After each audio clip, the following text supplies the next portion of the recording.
Welcome to On The Recyard, Women's Prison Podcast, where we are live on the Recyard. Hey, everybody. It is Wednesday night, and we are on the Recyard Women's Prison Podcast. I'm Marci Marie. I'm Toonche. Toonche, I missed last week. You did, and you left me to my own devices. And Honey, did you even play the intro last week? I sure did. Now, I cut it off too soon. I did. And I just want to say this real quick. This shadow over here lets me know that I really do look like a little old man. Because this is not happening. That's not where it's at. And I don't know, since I moved my desk over here, I love it over here, but the lighting is atrocious. I feel like that's like a scene out of Stranger Things, or something's fixing to start happening. Like my shadow's going to turn on me and start talking to me. That's really wild. It's really wild looking. Was it there before? I don't think so. But additionally, we don't normally record at this time of day. Oh, I gave it away. We're not live. We're Way not to go, live. Marci. I was ready to just be deceiving. You were just gonna, and then with people randomly asking us questions and us not being able to answer, our people would have known better. They would have known we weren't ignoring them. We pop those comments on the screen. I know, and they better adjust to literally. I know we've said this for 2 years.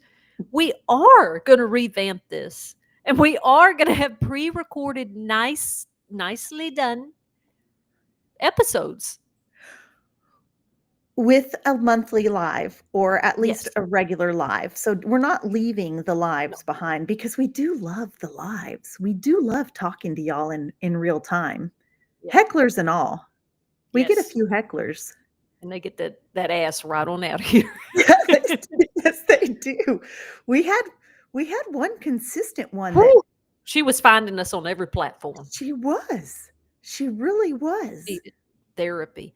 Hey, everybody, if you're listening, you may not see this, but folks that can see it, I've brought Sharon Stone in from Basic Instinct to sit in on the podcast as a silent observer. Special guest on the Recyard, Sharon Stone. I'm going to put that. That's going to be the clickbait on the thumbnail. She deserves, like you said earlier, her character deserved a second chance because, well, quite frankly, couldn't prove that she had committed any crime. Well, that character in Fatal Attraction was displaying some mental health issues that needed to be addressed. Honey, you're getting her confused with another actress. You're getting her confused with Glenn Close. Oh, you're right. That's not the name of the movie. I'm not getting her confused with another actress. I'm getting the name of the movie confused.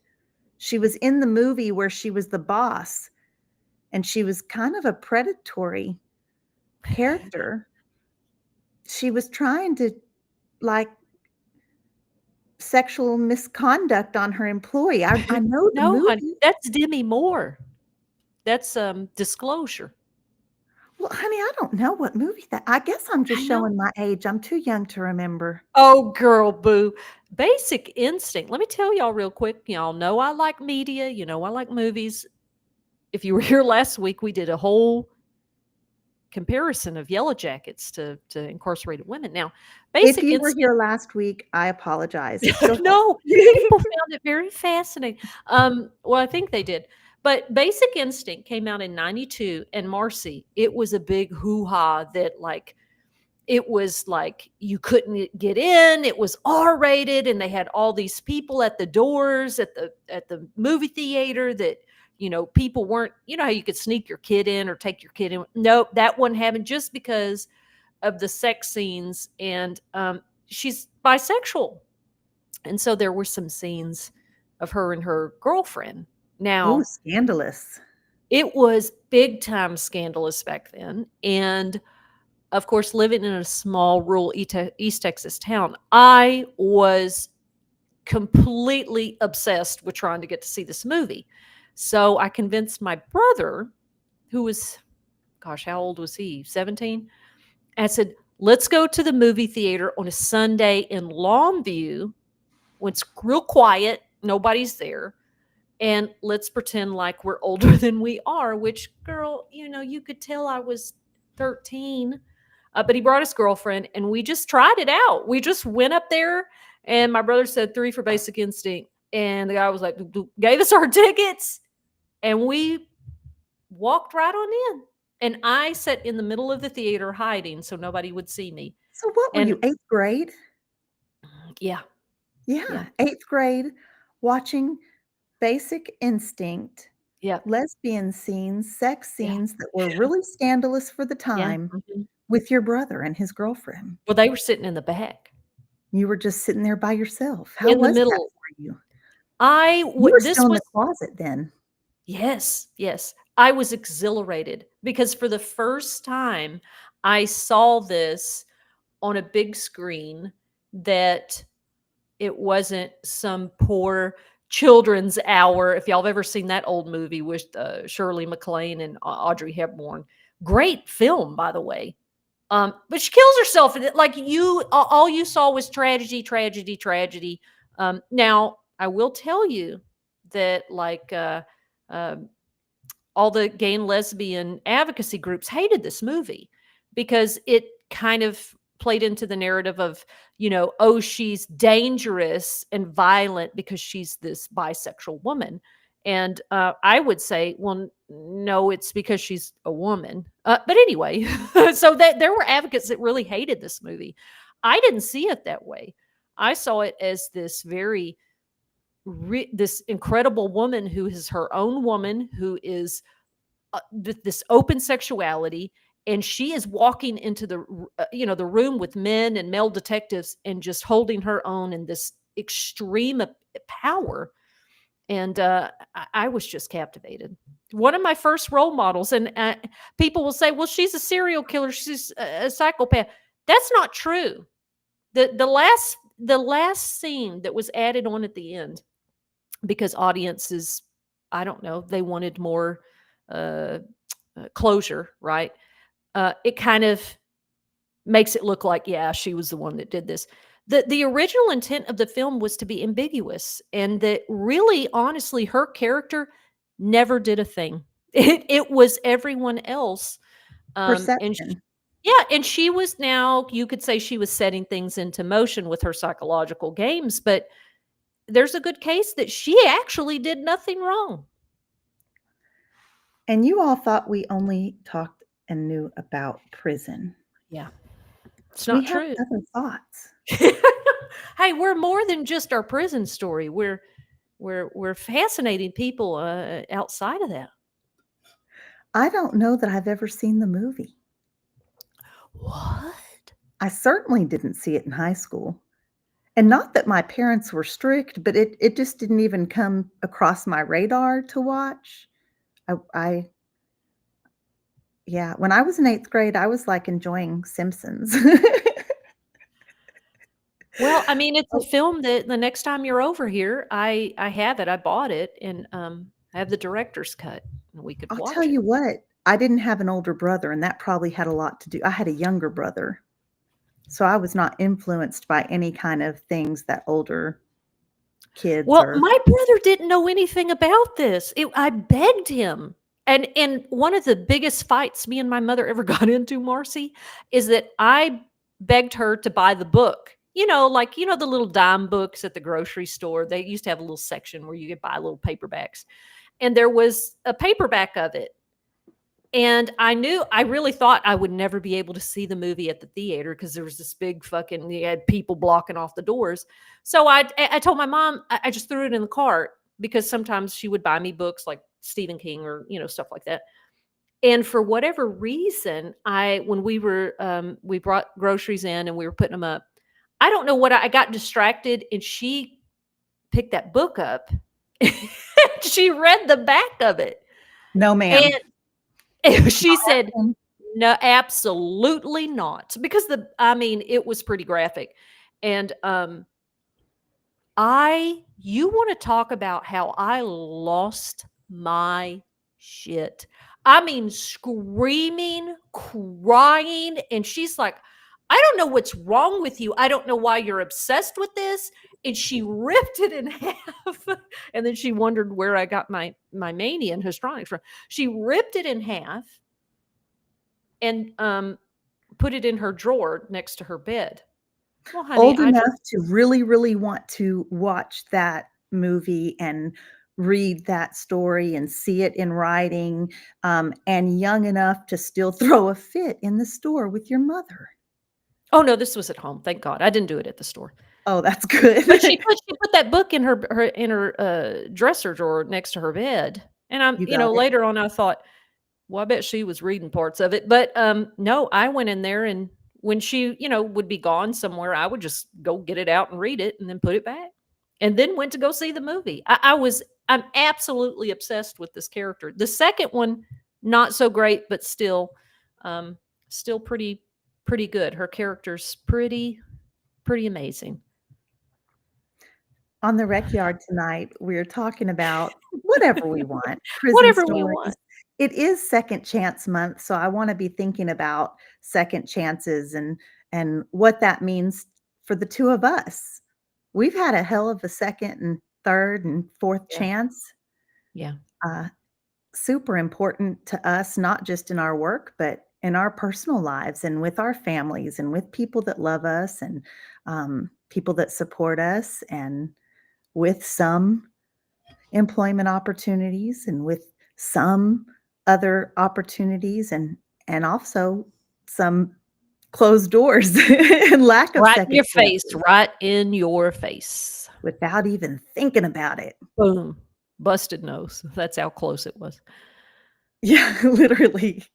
I'm just stuck on the and I don't want this isn't a we're not trying to bring folks down, but I am stuck on the film school because that came up again when I was out of town at some point traveling last week. Uh, we were talking about how someone even said, "Well, it really doesn't affect felony backgrounds. Really don't affect any kind of educational opportunities anymore." And I thought, "Well, the heck they don't." And even just a film school, LA Film School. Where was I? I don't even know where I was at.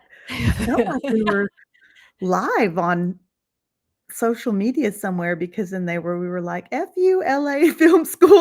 I think it was at the panel in San Antonio. You brought it Oh, up then you're too. right. Yeah. Yeah. Yeah, so I just, yeah, it is frustrating because, it isn't it's surprising how many folks will give a second chance, a second chance, a second chance unless you have a felony conviction. There are people that we know that you could steal directly from them, take their belongings, take their money, and come back and they're gonna give you a second chance, but wouldn't hire you if you had a felony background. Mm-mm. I remember who was it that was telling us that they worked, it might have been our friend Melissa, that they had worked for an apartment complex as maintenance. And they're going in and out of people's apartments, fixing stuff and the HVAC and all this other stuff. And then they were like, well, it'd be easier and nice if I could just live here, and they were like, oh, you have a background. And she was like, are you? She went toe to toe with them. They finally rented her an apartment because it was like, you know, there's certain things that society wants, and then like the audacity. The I have a audacity. skeleton key to every apartment in this building, but I can't But you spend don't the want night here. I can't spend the night here. It's wild, right? Like, well, and I think it's I know our guest not last week, the week before, she was really talking about it's incremental things. And it's not that I'm against incremental reforms or changes, I think Plaza with the Responsible Business yes. Initiative out Yeah. of Dallas, Texas. I think what one time Jorge said when we were talking about, we were at a film screening for the First Step Act, I think it was. He says, well, the problem is with incremental things is that the people that do them pat themselves on the back and say, "Yay, look at us. We're great. We've done enough, and this was enough." And so it kind of can actually work against us because people think they feel good about themselves. They've done this tiny thing that they're comfortable doing. And maybe it does help people, right? I'm never against it. It helps people. But man, when it's so incremental that the rest of us get left out, it's hard to swallow. You have to really be committed to stay in that fight when you're talking about incremental change and things like that in Texas or other landscapes similar to Texas. They have to come in baby steps because we're just going to keep getting shut down and shut down when we go big. And I don't think that go big or go home really applies, because you'll go home empty-handed with no change, and I'll take a little change, and I do get frustrated. We're supporting and organizing around legislation that doesn't affect 99.9% of people I know with felony backgrounds. In fact, if I just got right to it, I don't know that I even know one person. I know the statistics and I know the numbers of how many people in Texas it would affect, but I don't know those folks personally. They're not people that did prison time, you know, they're people with very small charges. So, yeah. Yeah. It's well, what let's transition to, yeah, because we're gonna have an event this month that really focuses on resilience and strength and success. Um, what what are you what moment sticks out in your mind for yourself or for Britt or anybody, really, where you saw second chances as being real and meaningful, and it had a deep impact on you?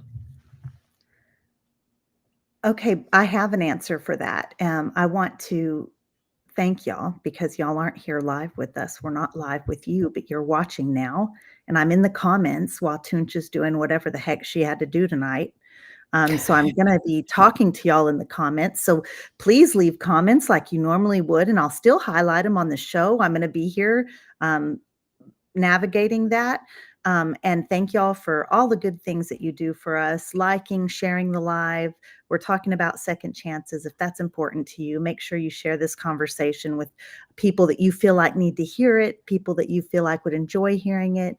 If you're listening wherever you hear your favorite podcast, please leave us a review. And it is our favorite time of the week. This is such a beautiful community that we have here, and we thank you so much. I think that for second chances, like a second chance, I mean, there's several.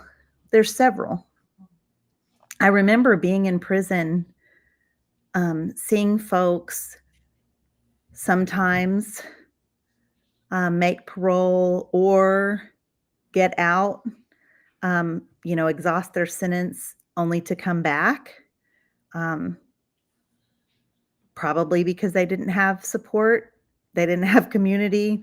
They didn't have resources. There's lots of reasons that happens, unhealed trauma, unhealed mental health. But I remember seeing that happen in 10 years' time and thinking, man, if they would just give me a chance, And I think parole is a second chance. I think your first chance is before you end up in prison, especially for someone like with a very intentional crime like mine, you know?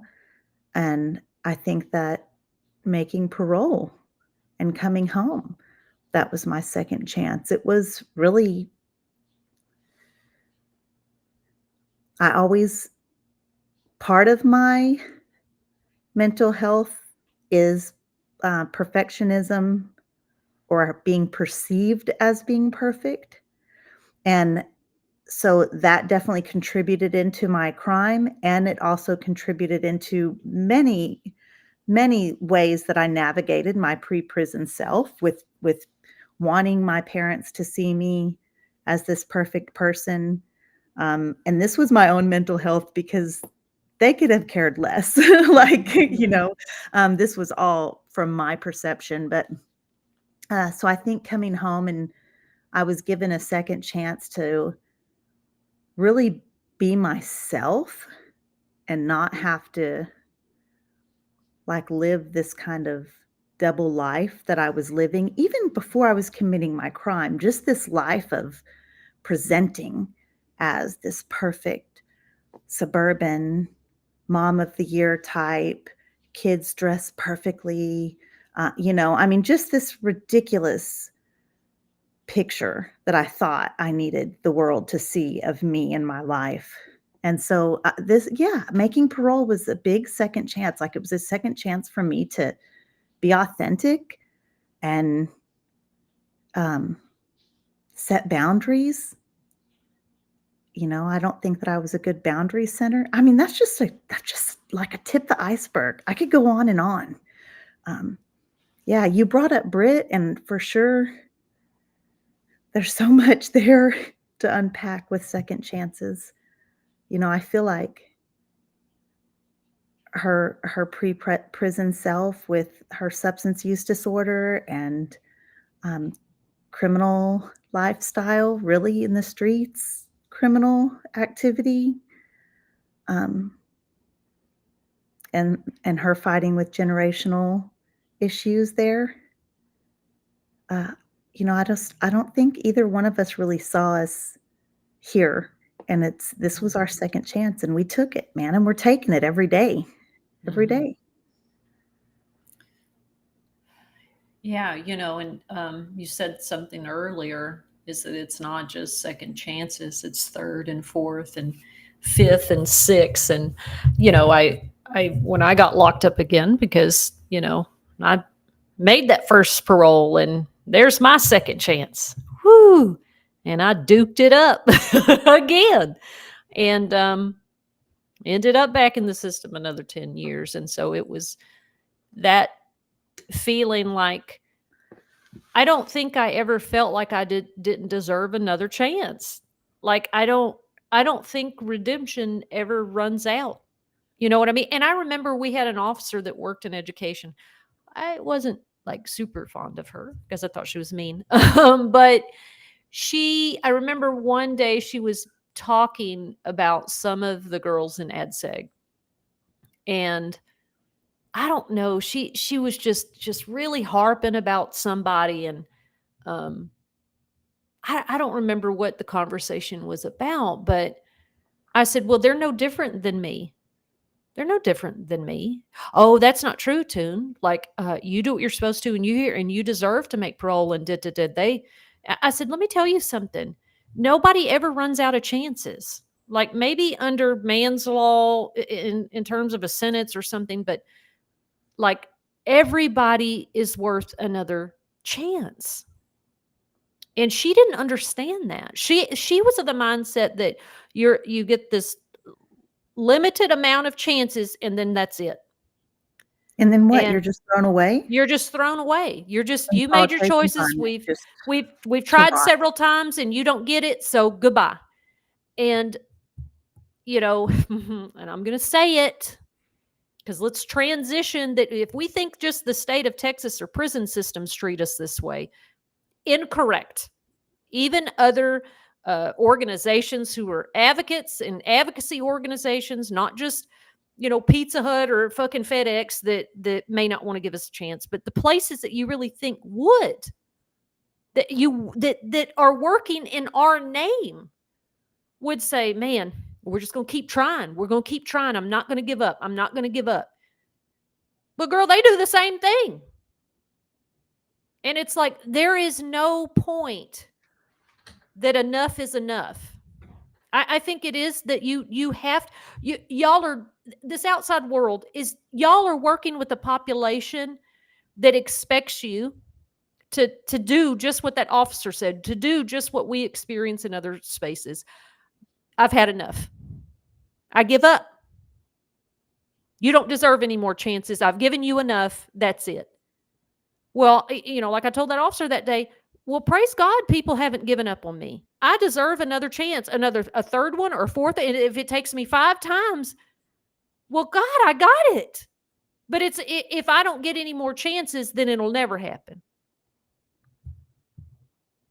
No, yeah. I mean, straight up.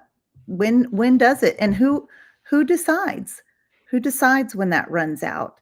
Who decides? And I love me some brother Robert Lilly, formerly of Grassroots Leadership and just starting a new position elsewhere. I interviewed him for my YouTube channel before. And I can quote him saying, "I don't believe that any human is disposable. None. They're all redeemable. There's redemption should be available for everyone. And I don't think that it's people of the flesh that get to decide, and I'm not a religious person. I'm not talking about heaven and hell for me, but I am talking about the universe, how it takes care of us. And that's, I think what you put out, you get back. But I think every person is redeemable. Absolutely. Yeah, I mean, well, I just thank goodness that with each other, amongst us and our friends. Now we will cut somebody off. Well, we will, and I'm going to tell you something. I don't think there's anything wrong with setting boundaries with people. I don't think there's a time where you've done your due diligence with someone and they aren't allowed to give a boundary. My brother gave me a boundary when I got home this time. Pretty clear. I can't do this with you anymore. This is how it's affecting me. And if you go back to prison, we're not supporting or coming. I love you. I believe in you, and I'm here to help you through the journey. But this is my boundary. And I feel like there is a difference between I've done my due diligence and I have to set a boundary versus, oh, you're hopeless and I'm done with you and there's no point. See, you brought up a really tough subject because second chances when it comes to personal hurt is different than, hey, I'll hire you. I'll hire you to work with me, or I'll get you in this class or this school that I'm in, or I'll rent you an apartment, but will I trust you again with my spirit, my heart? That's a whole nother thing. And that's you said we'll cut somebody off. That's some prison. Like, I think in prison, we'd use that as a protection, right? We will cut someone off very quickly. Like they never existed. And I know part of that is BPD, but also prison culture is to cut somebody off. And yeah, that's when you're talking about second chances in friendships and relationships, see, that's a whole nother ballgame to me. That's a tougher situation for me. Well, I mean, it's like this. If relating it to society with second chances and giving people, our people another shot.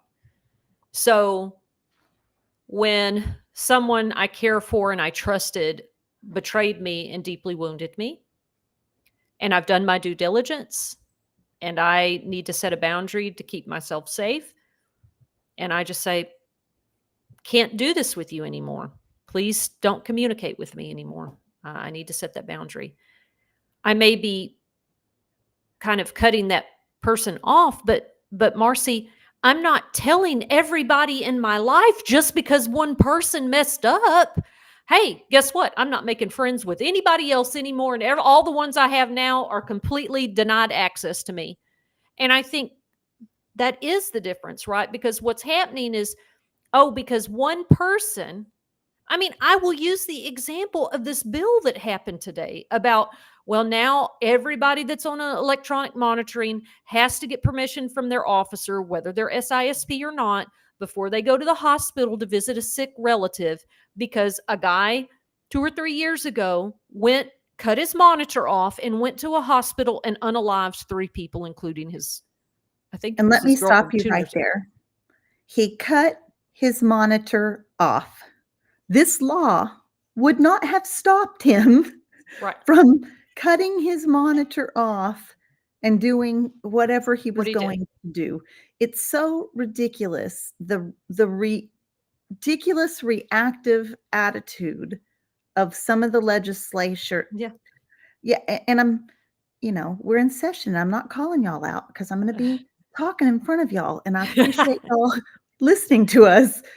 But it's hard for us to understand why you think that that will solve or prevent crime. That's not going to prevent crime. Right. It's ridiculous to think that that will make people in hospitals safer. Right. Right. And it just, it overburdens the hospital and the law enforcement and the parole officers that now have to go through this process of approval and all this other stuff, right? Like the guy that did this, he wasn't going to not do it because now he has to ask permission to go to the hospital. No, he never was asking permission for all of his other violations that have been happening, right? There were other reasons why this happened, right? So what you have now is a bill and a policy, and probably it'll probably get passed, is to say, well, that one person who did this thing, and it was bad. It was bad. It was horrific. It's horrific.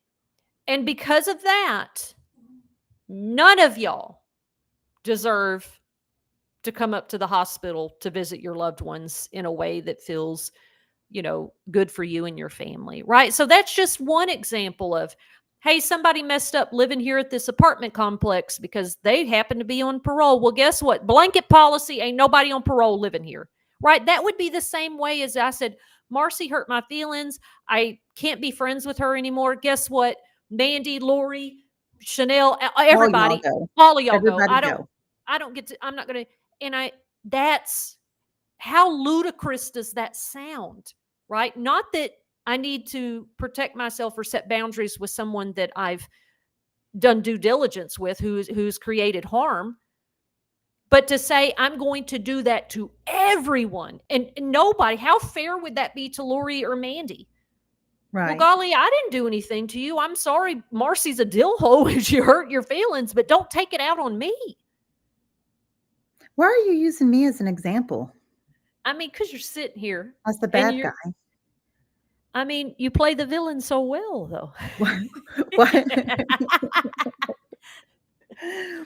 No, it is frustrating. No, that's going to just create another barrier for people that are having to wear these ridiculous ankle monitors anyway, and an overworked, understaffed population of parole officers. Shout out to my PO if he's watching. Well, because it really literally is this idea that one person makes a mistake and now a whole population of people are going to be denied a chance, their chance, right? Like Marci made a mistake in my friendship and now all my other friends are going to be denied a chance to show that they're good friends. It's just, I don't understand the rationale in it. I don't. I remember I was young visiting my friend, and her parents were a little rougher than my parents. I think they were in law enforcement even. And she had 2 younger siblings. Anyways, we weren't supposed to eat certain things in the kitchen. So we were there like in the daytime in the summer or after school with the little kids. If I was over there. And so that's how it would be. But we weren't like, some of the things were just for the adults. Like there were certain chips or whatever in the house. And I remember her dad came home and somebody had opened the chips that were supposed to be, off limits for us. And I don't even know who.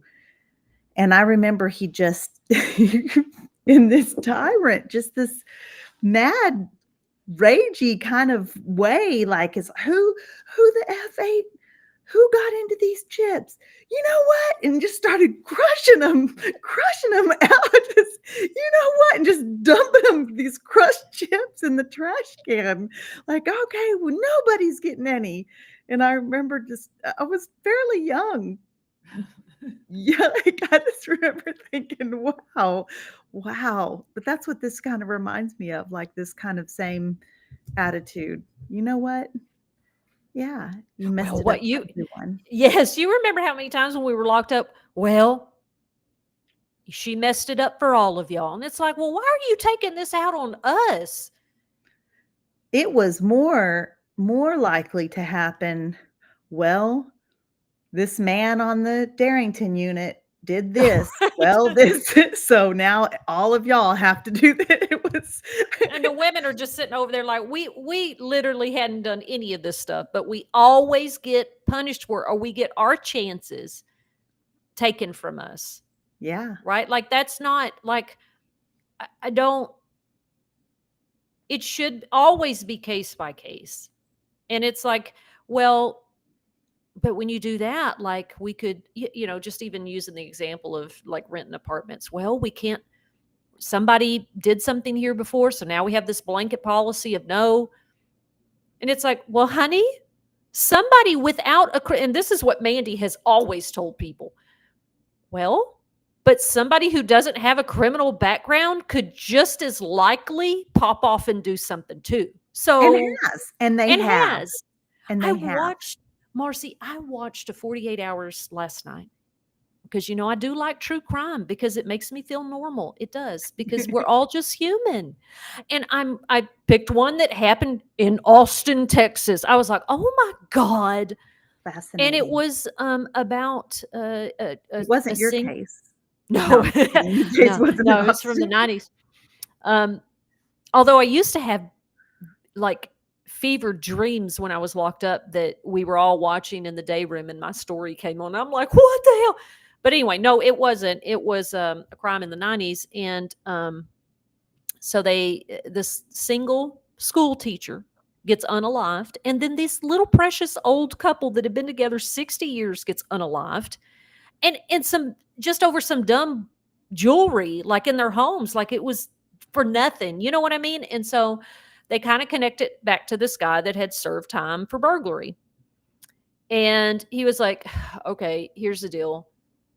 I mean, it wasn't me though. And they're like, yeah, right. And so he gives them a name and he's like, it was him. Like, I don't know why he killed those people. I just wanted the jewelry or whatever. So they go to this guy who is a former UT student. He's got his degree in microbiology, very good looking guy, never has a blimp. Into the show. Long story short, it was him and he just did it and was, well, and of course he still blames the other guy, but he just did it. Just did it. And it was like, well, my God. See, y'all thought it was the ex-con, and it was Right. this rando that nobody, and the cops even went to go interview him, like, well, let's go do our due diligence and talk to him, but like, this is a red herring, this isn't real. And then lo and behold, the guy's like, oh yeah, I stabbed her in the neck. And they were like, what? What are you talking about? So it's like, I mean, anybody is capable of anything. And just because you have a background doesn't mean that other people that don't won't just pop off and do something. Right? There's thousands and thousands of workers that do piss poor jobs at their jobs and get fired that have never had a background. And don't you just I mean, reasonably, let's just think reasonably about our population that is really like super extra proud to have our own apartment, or super like it's extra for us. It's not just, if we get evicted we can go here, we can go here. Like, it's literally golden for us to get in somewhere. And we will, sell plasma and pawn our TVs to make rent. We are not going to, stiff you. Like, I just think that it's almost just the opposite, that the more reliable tenant is somebody trying to rebuild their life compared to somebody tired of life. Yeah. Yeah. I mean, when I got my apartment in East Texas, which was shocking, Marcy, I just started. I couldn't move out of Russ County and I was still on that monitor. So this was tough. But I said, Lord, you're going to have to make a way because I have got to move out of my parents' house. I have to for my mental health. I have to be independent. And I called that apartment complex and the lady was like, oh, I told her my charges and she was like, man, you're going to have a tough time. And I just cut her off in tears. I said, ma'am, do you know anybody that will give a woman who is working at Subway and Goodwill full time, ma'am? I work almost 50 to 60 hours a week. I'm trying to put my life back together. Do you know anywhere that will let me have a place to live? And she said, let me call you back. And I was like, oh, she's just being nice because I freaked out and was a crazy person. No, she called me back and said, I talked to the owners of the complex and they said it was past 10 years. And so it's technically good to go. Just they wanted to talk to your parole officer. And I said, okay. And I was in that place in 2 weeks. And it was because she understood here is a woman that is busting her ass. Then obviously she would be a good tenant because she's got 2 full-time jobs. I'm pretty sure she's going to pay her rent. And let me tell you, there were lots of people at that complex that I never saw them move off that chair in front of their door and had to come get evicted. It was not just that she understood. It was also that you advocated for yourself.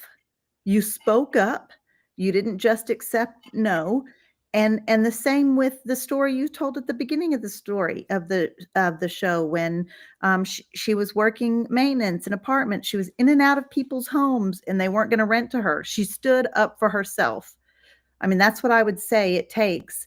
It takes a boldness. Sometimes second chances are handed, and sometimes you have to demand them. Yeah. You do. Not You do. aggressively in the way that would get you back in prison. I mean, but you got to do it. Yeah, and also sticking up for yourself when people won't. I remember in Austin going to look for a place, Marcy, and it was not in a great neighborhood. It was there was a rat's tail in the parking lot that was, good Lord, the size of a cat's tail. It was. I was like, oh Lord, and I'm like, I don't care. I have lived in settings just like this. I will make it my own. And the guy was okay who showed me around. I was just up front. And he called me later that night and the owner said, not no, but hell no, and absolutely not. And I said, well, you know what, sir? And I did, Marcy. I said, well, you can tell him to go fuck himself.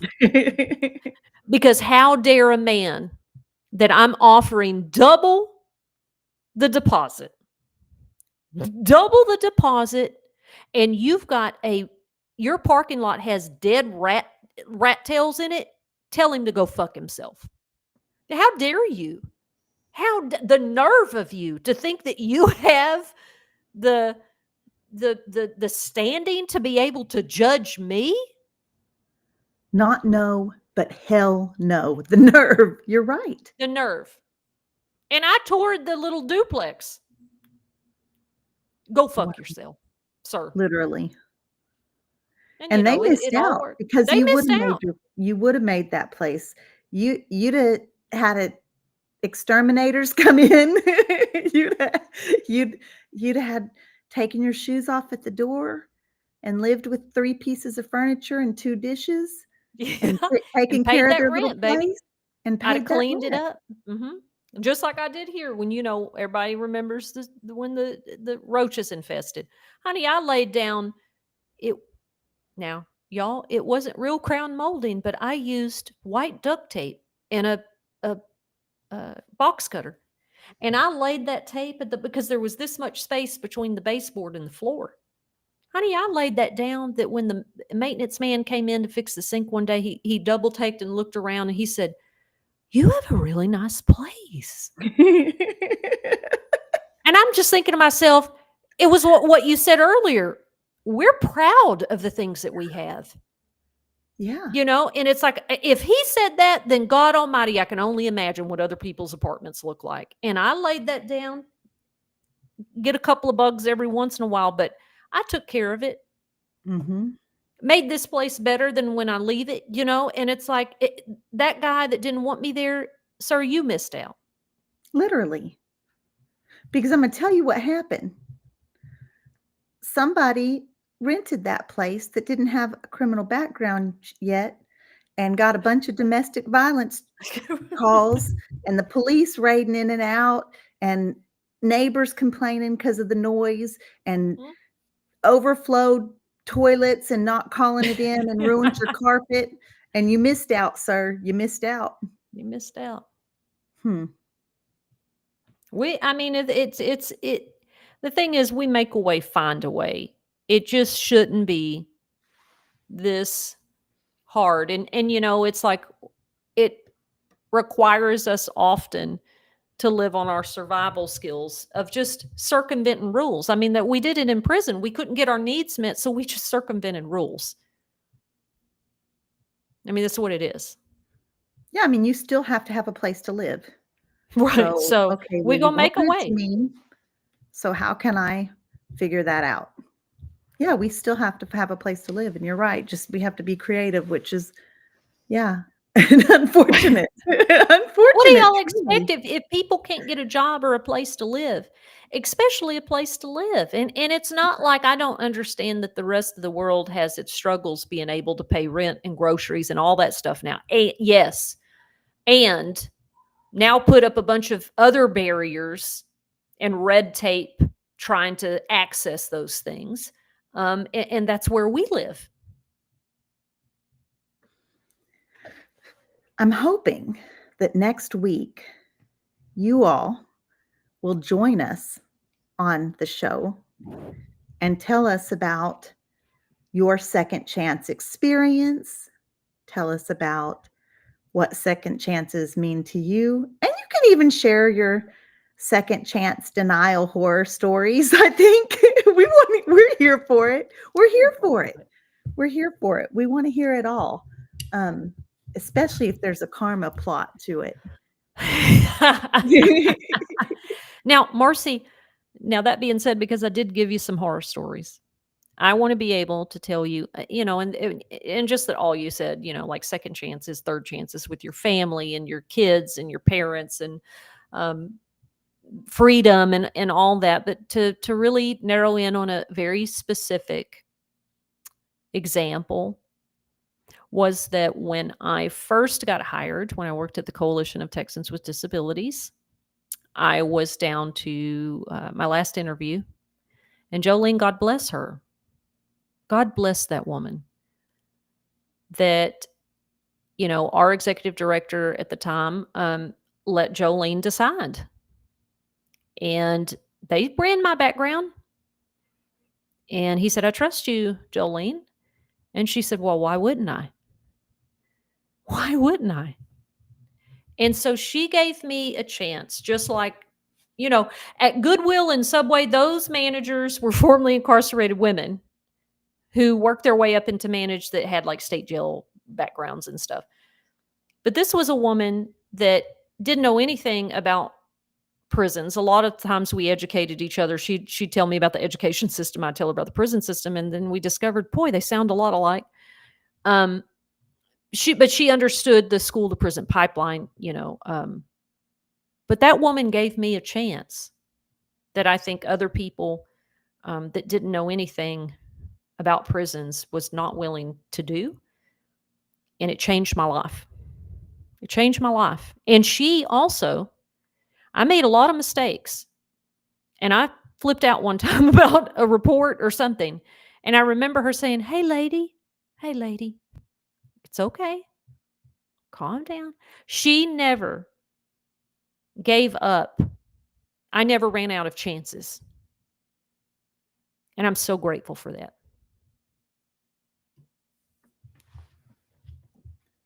I love me some Jolene. She's amazing. That whole crew there was really just so supportive and really She really was a true mentor to me, and it was the chance I needed. And I'm going to tell you something. Shout out to Katie Ford wherever she is, because she was one of the my references. And I had another great reference from an old boss named Kelly. She was great too. But Katie told me what she said. She said, Jennifer, I told her when she called me and we had a good talk, I said, let me tell you something. What I've already discovered about Jennifer is that she's going to keep trying. And y'all can either be the first to really benefit from her work and passion and skills, or some other organization's going to do it. And y'all are going to be stuck out. And I said, Katie, why you told her that? She said, I sure did. Because it's only a matter of time for Jennifer. And y'all can be the first one to really connect to her and really benefit from what she has to offer, because someone will. So you make your choice. And I said, wow, Katie, you believed in me enough to, she was like, yeah. Those two ladies helped change my life because they believed in me. They knew my record. That were 2 felonies, 2 serious, heavy felonies, violent. And they were like, come on.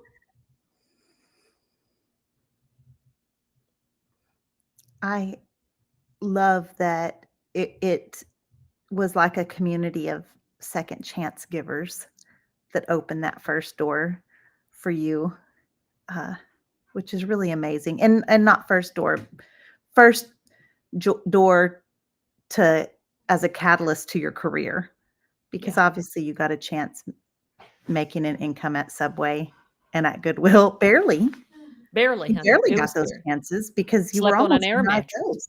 those. Yeah. Oh, yeah. And Goodwill. Oh, yeah. Y'all know I've told y'all the story about Goodwill. That I was good enough for a second chance to take out the trash, but nothing higher. Wow. That Wow. was what I was good. That was what my second chance was good enough for. And and right to your point about advocating, when that monitor came off, I said, I want to talk to the CEO. Now she bullshitted me too, and y'all don't get me started on the East Texas Goodwill, but I advocated for myself. And she talked to me like I was a child. Well, we want y'all to learn how to budget, and this is a big deal being an assistant manager, like a child. And I said, well, ma'am, when I worked at AIDS Foundation Houston, I was in charge for thousands of dollars of gift cards and locked up in a safe that I had to account for every day. I'm not an idiot. And honey, a week later, I had that assistant manager job. But it was because I demanded it and advocated for myself. You fought for yourself. Yeah. So important and hard for a lot of folks to do coming out of the criminal justice system. Yeah. So hard for folks to have the courage and confidence and tools to advocate for themselves properly, which is why you really got to get connected to good community when you get out. Toonche, we're recording. We have to be under that hour. I'm hoping next week y'all will be calling in. I hope y'all will be dropping in. I'm going to make sure and post the link early for y'all to drop in. And I'm just telling you, when you're in this virtual waiting room, if you don't have your camera on, you ain't coming on. If I can't, because people do some weird things. Hey, it was bad. Yeah. I sat through a Zoom bomb and it was horrifying. But we just want people to yelling. hear. It was they got to turn that camera on, or Marci's not letting me in. Yeah. We want to hear your second chance stories, your second chance victory stories, your second chance horror stories, your what second chance means to you. All of it. We want to hear it. We're here for it. Join us next week. Any final thoughts before we? Yes. I want to tell y'all something. Brace yourself. One more thing about Basic Instinct and Sharon Stone. When I was in county juvenile, we had a lady that brought a VHS tape that had 2 movies on it. She brought it for us to watch Lord of the Flies which was interesting. A group of boys, essentially another type of Yellow Jacket story. But also on that tape was Basic Instinct. And What? I would every time that we would go into the little TV room, I'd be like, I'm putting the tape in. Everybody like, no, we don't want to watch this again. And I would make them watch Basic Instinct. And you already know how staff is. They didn't give a damn. They left us in that room and went back up to and then eventually the kids got so tired of me, they went and we had a little old Nintendo that they would go play in the corner. And honey, Basic Instinct, she got me through my juvenile time in my county. And I just admired her strength. So there's a big story to her. She's So we been a went big full part of mine. circle here We because this is went how we full started the show. circle. Okay, y'all. We'll be back next week. Sharon will not be with us next week. I hope you enjoyed her this episode. We'll be back next Wednesday live, 7 p.m. Central Time. Y'all get ready to drop in. Get ready to leave your comments about what second chance means to you. Thanks so much for joining us. Thanks for liking, sharing the live, tapping that screen if you're watching on your cell phone, all the good things. And whatever you're laughing about, I'm going to go ahead and do this. Thank y'all for hanging out with us on the Recyard Women's Prison Podcast with Marci Marie and Toonche. Make sure and subscribe to our channels so you'll